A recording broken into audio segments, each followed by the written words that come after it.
ओम श्री परमात्मे नमः। श्रीमद् भगवद गीता का 5वां अध्याय। उसके उपरांत अर्जुन ने पूछा, हे कृष्ण, आप कर्मों के संन्यास की और फिर निष्काम कर्म योग की प्रशंसा करते हैं, इसलिए इन दोनों में एक जो निश्चय किया हुआ कल्याण कारक होवे उसको मेरे लिए कहिए।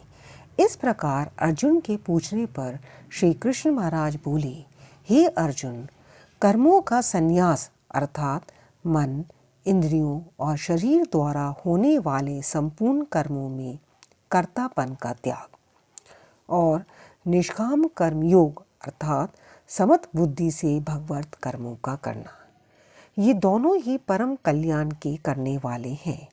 परंतु उन दोनों में भी कर्मों के संन्यास से निष्काम कर्म योग साधन में सुगम होने से श्रेष्ठ है। इसलिए हे अर्जुन, जो पुरुष ना किसी से द्वेष करता है और ना किसी की आकांक्षा करता है, वह निष्काम कर्म योगी सदा सन्यासी ही समझने योग्य है, क्योंकि राग द्वेषादि द्वंद्वों से रहित हुआ पुरुष सुखपूर्वक संसार रूप बंधन से मुक्त हो जाता है।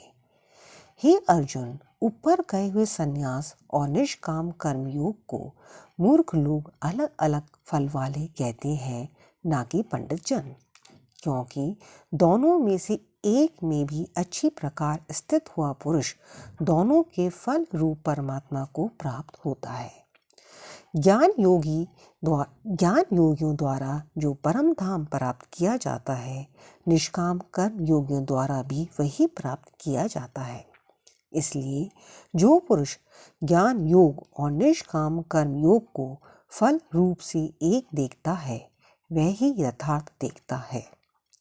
परंतु हे अर्जुन, निष्काम कर्म योग के बिना संन्यास अर्थात मन, इंद्रियों और शरीर द्वारा होने वाले संपूर्ण कर्मों में कर्तापन का त्याग प्राप्त होना कठिन है और भगवत स्वरूप को मनन करने वाला निष्काम कर्म योगी पर ब्रह्मा परमात्मा को शीघ्र ही प्राप्त हो जाता है। वश में किया हुआ है शरीर, जिसके ऐसे जितेंद्रिय और विशुद्ध अंतकरण वाला एवं संपूर्ण प्राणियों के आत्म रूप परमात्मा में एक ही भाव हुआ निष्काम कर्म योगी कर्म करता हुआ भी लिप्यमान नहीं होता। हे अर्जुन, तत्व को जानने वाला सांख्य योगी जो देखता हुआ, सुनता हुआ, स्पर्श करता हुआ, सूंघता हुआ, भोजन करता हुआ, गमन करता हुआ, सोता हुआ, श्वास लेता हुआ, बोलता हुआ, त्यागता हुआ, ग्रहण करता हुआ तथा आँखों को खोलता और मीचता हुआ भी सब इंद्रियां अपने अपने अर्थों में बरत रही हैं, इस प्रकार समझता हुआ निसंदेह ऐसा माने कि मैं कुछ भी नहीं करता हूँ। परंतु हे अर्जुन, देहाभिमानियों द्वारा ये साधन होना कठिन है और निष्काम कर्म योग सुगम है, क्योंकि जो पुरुष सब कर्मों को परमात्मा में अर्पण करके और आसक्ति को त्याग कर कर्म करता है, वह पुरुष जल से कमल के पत्ते के सदृश पाप से लिप्यमान नहीं होता। इसलिए निष्काम कर्म योगी मत बुद्धि रहित केवल इंद्रियां, मन, बुद्धि और शरीर द्वारा भी आसक्ति को त्याग कर अंतकरण की शुद्धि के लिए कर्म करते हैं। इसी से निष्काम कर्म योगी कर्मों के फल को परमेश्वर के अर्पण करके भगवत प्राप्ति रूप शांति को प्राप्त होता है और सकामी पुरुष फल में आसक्त हुआ कामना के द्वारा बनता है। इसलिए निष्काम कर्म योग उत्तम है। हे अर्जुन, वश में है अंतकरण, जिसके ऐसा सांख्य योग का आचरण करने वाला पुरुष तो निसंदेह ना करता हुआ और ना करवाता हुआ 9 द्वारों वाले शरीर रूप घर में सब कर्मों को मन से त्याग कर अर्थात इंद्रियों के अर्थों में बरतती है, ऐसा मानता हुआ आनंद पूर्वक सच्चिदानंद घन परमात्मा के स्वरूप में स्थित रहता है। परमेश्वर भी भूत प्राणियों के ना कर्तापन को और ना कर्मों को तथा ना कर्मों के फल के संयोग को वास्तव में रचता है, क्योंकि परमात्मा के सकाश से प्रकृति ही बरतती है, अर्थात गुण ही गुणों में बरत रहे हैं। सर्वव्यापी परमात्मा ना किसी के पाप कर्म को और ना किसी के शुभ कर्म को भी ग्रहण करता है, किंतु माया के द्वारा ज्ञान ढका हुआ है, इससे सब जीव मोहित हो रहे हैं। परंतु जिनका वह अंतकरण का अज्ञान आत्मज्ञान द्वारा नाश हो गया है, उनका वह ज्ञान सूर्य के सदृश उस सच्चिदानंद घन परमात्मा को प्रकाशता है, अर्थात परमात्मा के स्वरूप को साक्षात कराता है। हे अर्जुन, तद्रूप है बुद्धि जिनकी तथा तद्रूप है मन जिनका, और उस सच्चिदानंद घन परमात्मा में ही निरंतर एक ही भाव से स्थिति जिनकी, ऐसे तत्परायण पुरुष ज्ञान के द्वारा पाप रहित हुए अपुनरुक्ति को अर्थात परम गति को प्राप्त होते हैं।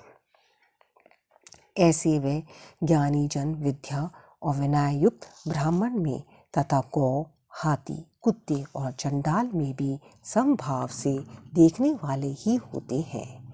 इसलिए जिनका मन समत भाव में स्थित है, उनके द्वारा इस जीवित अवस्था में ही संपूर्ण संसार जीत लिया गया,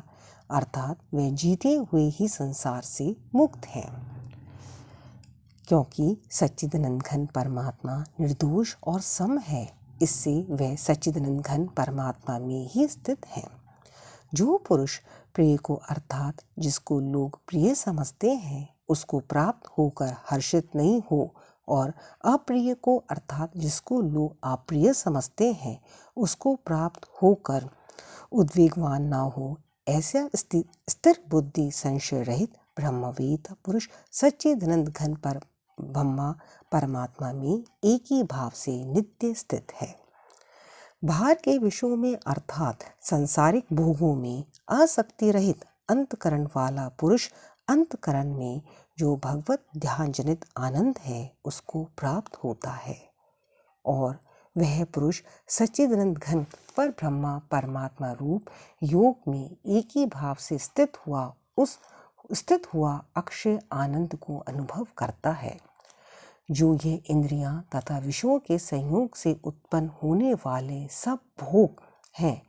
वे यद्यपि विषय पुरुषों को सुख रूप भासते हैं, तो भी निसंदेह दुख के ही हेतु हैं और आदि अंत वाले अर्थात अनित्य हैं।